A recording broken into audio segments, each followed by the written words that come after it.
রোববার সন্ধ্যার পর থেকে হঠাৎ তথ্য উপদেষ্টা নাহিদ ইসলামের পদত্যাগের গুঞ্জন ছড়িয়ে পড়ে। মূলত প্রধান উপদেষ্টার সাথে তার সাক্ষাৎকে ঘিরেই ছড়ায় গুঞ্জন। রাজনীতির মাঠে সরব হতেই অবশেষে সরকারের দায়িত্বরত পদ থেকে ছেড়ে গেলেন নাহিদ ইসলাম। যোগ দেবেন শিক্ষার্থীদের নতুন রাজনৈতিক দলে। আমি প্রধান উপদেষ্টা বরাবর আমার পদত্যাগপত্র জমা দিয়েছি।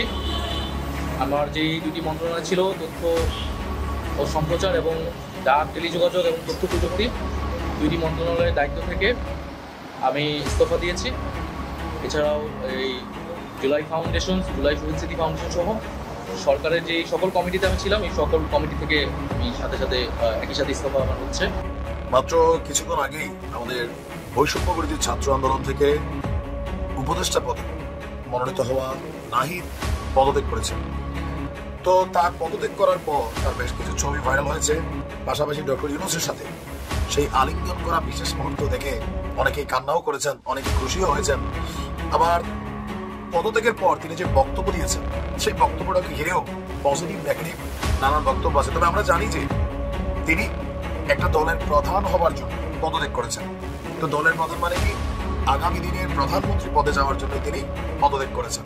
আমরা এতদিন ধরে বিডিআর হত্যাকাণ্ড নিয়ে যা শুনেছি, এগুলো সব মিথ্যা কথা শুনেছি। তাদের মতো করে তৈরি করা একটা চিত্র আমাদের সামনে তুলে ধরা হয়েছে। এখানে সত্যের কোনো ধরনের চিহ্ন রাখা হয়নি।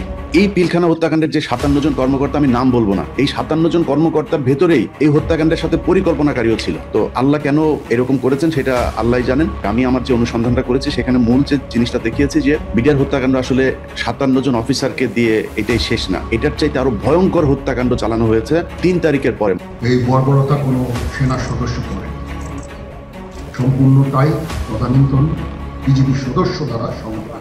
আসসালামু আলাইকুম দর্শক, নতুন একটা নিউজে আপনাকে স্বাগতম। প্রিয় দর্শক, উপদেষ্টার পদ থেকে নাহিদ ইসলামের পদত্যাগ, রাজনীতির মাঠে সরব হওয়ার ইঙ্গিত, পিলখানা হত্যাকাণ্ড নিয়ে সেনাপ্রধানের বার্তা, বিডিআরের 57 সেনা অফিসারদের হত্যাকাণ্ড নিয়ে সাংবাদিক ইলিয়াস হোসেনের চাঞ্চল্যকর তথ্য দেওয়ার ঘটনা ও প্রেক্ষাপট নিয়ে করা আমাদের আজকের ভিডিওটি খুবই গুরুত্বপূর্ণ। ভিডিওটি শুরু থেকে শেষ পর্যন্ত ধৈর্য সহকারে দেখে একটি লাইক দিয়ে সবাইকে শেয়ার করে দিন। আমাদের চ্যানেলে নতুন হলে চ্যানেলটি সাবস্ক্রাইব করে পাশে থাকা বেল আইকনে ক্লিক করে রাখুন। আমাদের ভিডিওটি আপনি বাংলাদেশে কোন জেলায় বসে দেখছেন বা শুনছেন সেটি অবশ্যই কমেন্ট বক্সে কমেন্ট করে জানিয়ে দিতে ভুলবেন না। চলুন আর কথা না বাড়িয়ে ভিডিওটিতে একটি লাইক দিয়ে ধারাবাহিকভাবে আজকের বিস্তারিত খবরগুলো দেখে আসি। আমি প্রধান উপদেষ্টা বরাবর আমার পদত্যাগপত্র জমা দিয়েছি। আমার যেই দুটি মন্ত্রণালয় ছিল, তথ্য ও সম্প্রচার এবং ডাক, টেলিযোগাযোগ এবং তথ্য প্রযুক্তি, দুইটি মন্ত্রণালয়ের দায়িত্ব থেকে আমি ইস্তফা দিয়েছি। এছাড়াও এই জুলাই ফাউন্ডেশন, জুলাই শহীদ স্মৃতি ফাউন্ডেশন সহ সরকারের যে সকল কমিটিতে আমি ছিলাম, এই সকল কমিটি থেকে আমি সাথে সাথে একই সাথে ইস্তফা আমার হচ্ছে। তো মূলত একটি গণ অভ্যুত্থানের প্রেক্ষিতে 8ই আগস্ট আমরা গণ অভ্যুত্থানের প্রতিনিধি হিসেবে প্রথমে 2 জন এবং পরবর্তীতে আরও 3 জন অন্তর্বর্তী সরকারে দায়িত্ব নেই অন্যান্য উপদেষ্টাবৃন্দের সাথে। তখন দেশের জাতীয় নিরাপত্তা এবং গণ অভ্যুত্থানের আকাঙ্ক্ষা বাস্তবায়নের লক্ষ্যে আমাদের সেই সময় দায়িত্ব গ্রহণ করাটা আমাদের কাছে মনে হয়েছিল যৌক্তিক।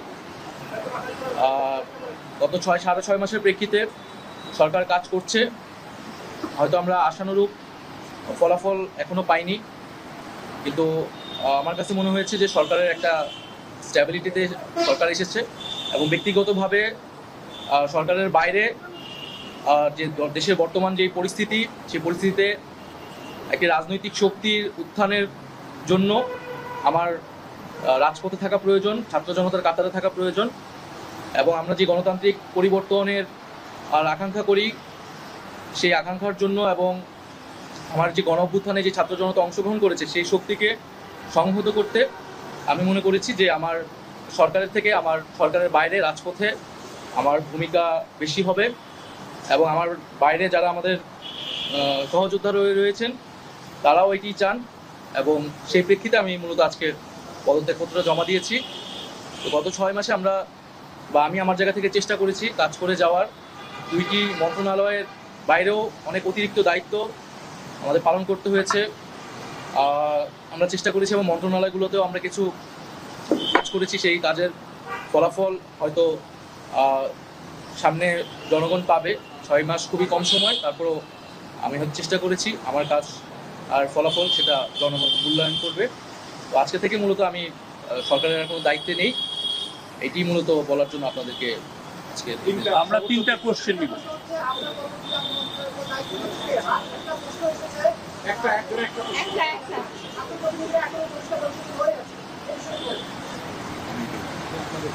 আমার পরে দায়িত্ব নিবে এটা আসলে ক্যাবিনেটে, পরবর্তীতে এটা ক্যাবিনেট ঠিক করবে, উপদেষ্টা পরিষদে ঠিক করবে।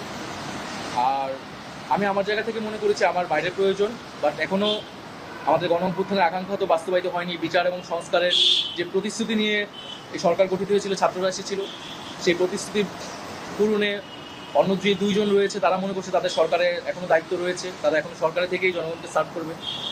তারা যদি রাজনীতি করার প্রয়োজন বোধ করে তারা তখন হয়তো সরকার ছেড়ে দেবে। এই বর্বরতা কোনো সেনার সদস্য করেন, সম্পূর্ণটাই তদানীন্তন বিজেপি সদস্য দ্বারা সংগঠিত। Full stop. এখানে কোনো ইফ এবং বাট নাই। এখানে যদি ইফ এবং বাট আনেন, এই যে বিচারিক কার্যক্রম এতদিন ধরে হয়েছে, 16 বছর ধরে 17 বছর ধরে যারা জেলে আছে, যারা কনভিক্টেড, সেই বিচারিক প্রক্রিয়া ব্যাহত হবে। এই জিনিসটা আমাদের খুব পরিষ্কার করে মনে রাখার প্রয়োজন। এই বিচারিক প্রক্রিয়াকে নষ্ট করবেন না। যে সমস্ত সদস্য শাস্তি পেয়েছে তারা শাস্তি পাওয়ার যোগ্য। এখানে কোনো রাজনৈতিক নেতৃবৃন্দ এর মধ্যে উপস্থিত ছিল কিনা, ইনভলভ ছিল কিনা, বাইরের কোনো শক্তি এর মধ্যে ইনভলভ ছিল কিনা, সেটার জন্য কমিশন করা হয়েছে। কমিশনের চেয়ারম্যান এখানে আছেন, উনি এটা বের করবেন এবং আপনাদের জানাবেন। বটম লাইন হচ্ছে যে এই সমস্ত আমাদের এই চৌকস সেনার সদস্য যারা প্রাণ হারিয়েছেন, তারা প্রাণ হারিয়েছেন তদানীন্তন বিডিআর সদস্যদের গুলিতে। আমরা নিজেরা এই সমস্ত জিনিস নিয়ে অনেক ভিন্ন মত পোষণ করছি, কেউ কেউ এই জিনিসটাকে ভিন্ন খাতে প্রবাহিত করার চেষ্টা করছি, সেটা আমাদের জন্য মঙ্গলজনক হবে না। আজকে যদি আমার যে উপদেশ আমি কিছু দিয়ে যাব, সেটা যদি আপনারা গ্রহণ করেন, আপনারা লাভবান হবেন, আমি এটা আপনাদের নিশ্চিত করছি।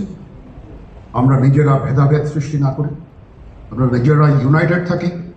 আমাদের মধ্যে যদি কোনো সমস্যা থেকে থাকে, কোনো ব্যত্যয় থেকে থাকে, কোনো গ্রিভান্সেস থেকে থাকে, সেটা আমরা আলোচনার মাধ্যমে সমাধান করব। এটার জন্য ডানে বায়ে দৌড়িয়ে কোনো লাভ হবে না। আমরা এতদিন ধরে বিডিআর হত্যাকাণ্ড নিয়ে যা শুনেছি, এগুলো সব মিথ্যা কথা শুনেছি। তাদের মতো করে তৈরি করা একটা চিত্র আমাদের সামনে তুলে ধরা হয়েছে। এখানে সত্যের কোনো ধরনের চিহ্ন রাখা হয় নাই।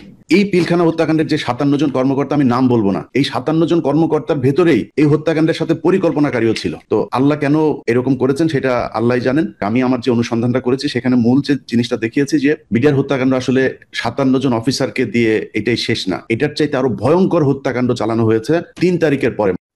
সবাইকে আসসালামু আলাইকুম। আমি প্রায় বলা চলে 6 মাস ধরেই, আমি আগস্টের পর থেকে আমার একটা ইচ্ছা ছিল যে 21শে আগস্ট, তারপরে পিলখানা হত্যাকাণ্ড, হলি আর্টিজান থেকে শুরু করে যত জঙ্গি নাটক, উদীচী, ছায়ানট যা যা হয়েছে, এগুলো নিয়ে একটা কাজ করার। তো সেই ধারাবাহিকতায় আমি বিডিআর নিয়ে আমার সবচাইতে বড় একটা অনুসন্ধানের জায়গা ছিল বলে মনে করেছি এবং সেটা নিয়ে কাজ করেছি। এখানে সেনাবাহিনীর যেসব কর্মকর্তারা ওই দিন ডিউটিতে ছিলেন, যারা হত্যাকাণ্ডের শিকার হয়েছেন, যারা পরবর্তীতে তদন্তের কাজে ছিলেন বা তদন্ত যারা অন্য খাতে নিতে চেয়েছিলেন, এই সব পক্ষ সবাইকে নিয়েই এই ইয়েটা। আমরা যে বিষয়টা নিয়ে আজকে আলোচনা এসেছি, সেই বিষয়টার মূল একটা কথা বলে নেই আপনাদের সবার কাছেই। আমরা এতদিন ধরে বিডিআর হত্যাকাণ্ড নিয়ে যা শুনেছি, এগুলো সব মিথ্যা কথা শুনেছি। এটার একটা তাদের মতো করে তৈরি করা একটা চিত্র আমাদের সামনে তুলে ধরা হয়েছে। এখানে সত্যের কোনো ধরনের চিহ্ন রাখা হয় নাই। এই ঘটনায় কতটা নির্যাতন করা হয়েছে বিডিআর এর সৈনিকদেরকে 3 তারিখের পর থেকে, আমি আমার যে অনুসন্ধানটা করেছি, সেখানে মূল যে জিনিসটা দেখিয়েছি যে বিডিআর হত্যাকাণ্ড আসলে 57 জন অফিসারকে দিয়ে এটাই শেষ না, এটার চাইতে আরো ভয়ঙ্কর হত্যাকাণ্ড চালানো হয়েছে 3 তারিখের পরে। মার্চের যে 3 তারিখ, সেদিন বিডিআরদেরকে কাজে যোগ ফিরতে বলা হয়। তারা যে যেভাবে পেরেছে সেখান থেকে চলে গিয়েছে। ভিতরে যারা ছিল সবাই 3 তারিখে কাজে যোগ দিয়েছে। সেখান থেকে প্রথমে বলা হয়েছে যে আপনারা কারা কারা এই ঘটনাটা জানেন বলেন। তো জিজ্ঞাসাবাদে যারা যারা খুব আগ্রহ দেখিয়েছে, সত্য কথা বলতে চেয়েছে, যে ধরেন আমি অন্যায় করি নাই, আমার তো ভয় নাই, তারা গিয়ে জানাতে চেয়েছে অফিসারদেরকে। অফিসারদেরকে যখন বলেছে যে আমি বলবো যারা যারা আগ্রহী সবাইকে ডেকে নিয়ে যাওয়া হয়েছে। ডেকে নিয়ে যাওয়ার পরে বিশেষ করে তাদেরকে মিলিটারি নিজে তো নিয়ে গিয়েছে, তার বাইরেও র্যাব 1 এবং র্যাব 2 এই 2 জায়গায়, বিশেষ করে র্যাব 2 এর বিরুদ্ধে বিডিআরদের ব্যাপক অভিযোগ। সেই অভিযোগ সেনাবাহিনীতে যারা ওই সময় ছিলেন তাদের অনেকেও করেছেন। ক্যাপ্টেন রাজন, তারপরে মেজর জিয়া, তখনকার মেজর জিয়া, এরা প্রচন্ড নির্যাতন করেছে বিডিআরের উপরে। এবং এমন হয়েছে যে ধরে নিয়ে গিয়েছে সকালবেলা একজন সুস্থ মানুষ, সন্ধ্যায় তার লাশ ফিরে এসেছে পিলখানায়। এই খবর গণমাধ্যমে আসতে দেওয়া হয়নি। এবং আমরা এখন ধরেন দেশের বাইরে থাকাতে যে সুবিধাটা হয়েছে, আমরা অনেক কিছু বলেছি সেনাবাহিনীকে নিয়ে, এত কথা কিন্তু বলার হয়তো প্রয়োজনও মনে হয় নাই, কিন্তু যেভাবে বলা হয় এভাবে তো বলা সম্ভব হয় না। পিলখানা হত্যাকাণ্ডে যেভাবে, আমি একদিন গিয়েছিলাম ওইটা সংবাদ কভার করতে, পিলখানার এই দরবার হলেই অস্থায়ী একটা কোর্ট বসানো হয়েছিল। সেখানে একজন লেফটেন্যান্ট কর্নেল পদমর্যাদার অফিসার শেষে ব্রিফিং করতেন ওইটাই গণমাধ্যমে প্রচার হতো। এখানে এই বিডিআর এর সৈনিক, তাদের আইনজীবী, কারোর কোনো বক্তব্য বলার কোনো সুযোগ ছিল না। এমনকি মনির ভাই আমাদের সাথে আছেন, ওনার কাছে জিজ্ঞেস করবেন যে ওনাকে কি বলা হয়েছে। ওনাকেও ডেকে নিয়ে যাওয়া হয়েছে এবং বলা হয়েছে যে আপনি এই বলেন, এর বাইরে কোনো কথা বলতে পারবেন না। এইটাই হয়েছে বিচার।